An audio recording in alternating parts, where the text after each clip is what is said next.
सावन के महीने की शुरुआत होते ही ऋषिकेश, मुनिकीरेती, लक्ष्मण झूला और नीलकंठ में कांवड़ियों की भारी भीड़ उमड़ पड़ी है।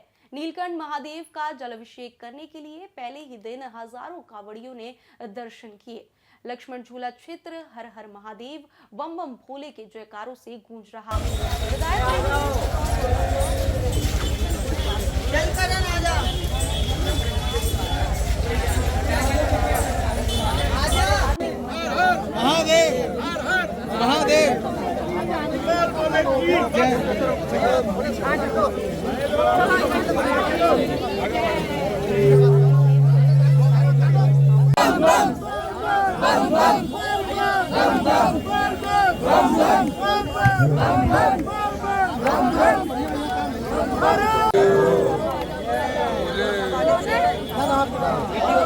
आया हूँ। यहाँ पर अभी उद्घाटन हुआ है। यहाँ के कांवड़ियों का उत्साह, उल्लास, उमंग, ऊर्जा देखकर मन प्रसन्न हो गया।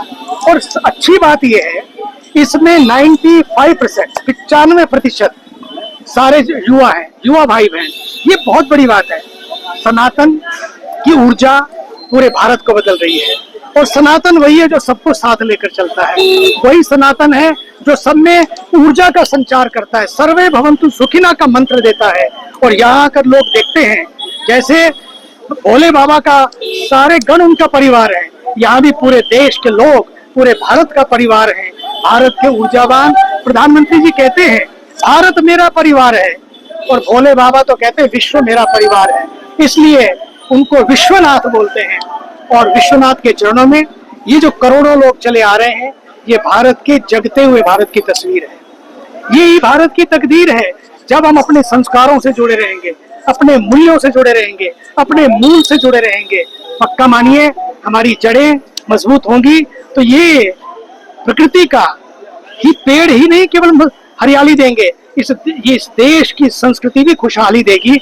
इसलिए हम सबको मिलकर चलना है, एक होकर चलना है। और इस ऊर्जा का, इस यात्रा का जो ही ऊर्जा भोले बाबा से प्राप्त होगी, उसको समाज के हित में लगाना है। कांवड़ यात्रा है, इसे कचरा यात्रा ना बनाए, इसे नशा यात्रा ना बनाए। डीजे भी बहुत धीरे से बजे। जो कांवड़ यात्रा ना शो की यात्रा है, ना शोर की यात्रा है।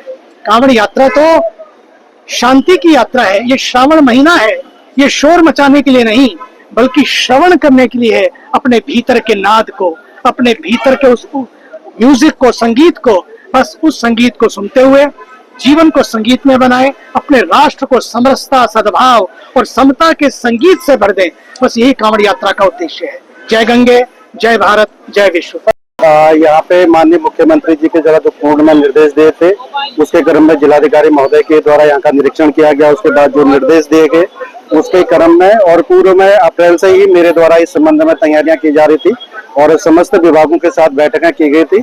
उसी के आधार पर यहाँ की जो मेन समस्या है वो लगभग पानी की, बिजली की और सफाई की, ये तीन जो मुख्य समस्याएं हैं, ये लोगों ने संज्ञान में लेके आए थे। और उनके द्वारा जो भी सुझाव दिए गए, समय समय पर जो पत्रकार बंधुओं के द्वारा उनके पुराने अनुभव थे, उसके आधार पर जो फीडबैक दिया था, उसके आधार पर भी हम लोगों ने कार्रवाइयां की हैं। और इस बीच हमने लगभग सारी ही व्यवस्थाएं पूर्ण कर ली गई है। क्योंकि बरसात का समय है और चीजें टूटती हैं, लेकिन उसके बाद तुरंत ही हमारी टीम बनी हुई है। 2 कंट्रोल रूम हमने यहाँ पे बनाए हैं। उनके माध्यम से हम लोग हर चीज, भले वो कांवड़ से संबंधित जो भी व्यवस्थाएं हैं, अगर वो कुछ समय के लिए व्यवधान उत्पन्न होता है तो उसको ठीक कर लेते हैं। हम लोगों ने जिलाधिकारी महोदय के द्वारा एक कंटीजेंसी प्लान बनाने के लिए कहा गया था। उसके आधार पर एक कंटीजेंसी प्लान बनाया गया है।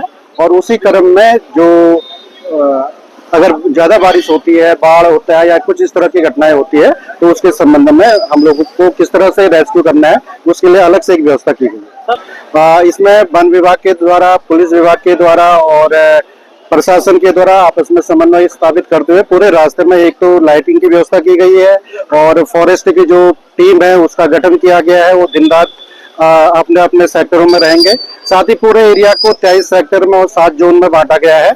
और जो सेक्टर मजिस्ट्रेट हैं, जो जोनल मजिस्ट्रेट है, साथ में जो सेक्टर पुलिस ऑफिसर है, जोनल ऑफिसर है, वो सब भी लगाए गए हैं। तो इस आधार पे हमारा लगभग पूरा एरिया कवर्ड है। और भगवान भोले से प्रार्थना है कि ये यात्रा भी सफल रहे और सभी लोग सुरक्षित। इस संबंध में सभी जितने भी यहाँ पे दुकान वाले हैं उनको लाइसेंस जारी किए गए हैं, अनुमतियां दी गई हैं।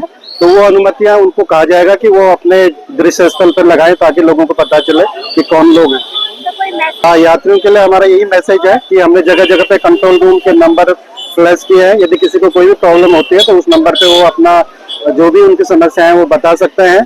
साथ में अगर शांति व्यवस्था के साथ और भगवान भोले का मनन करते हुए अपनी यात्रा करें और उनकी यात्रा उनके लिए सफल रहे।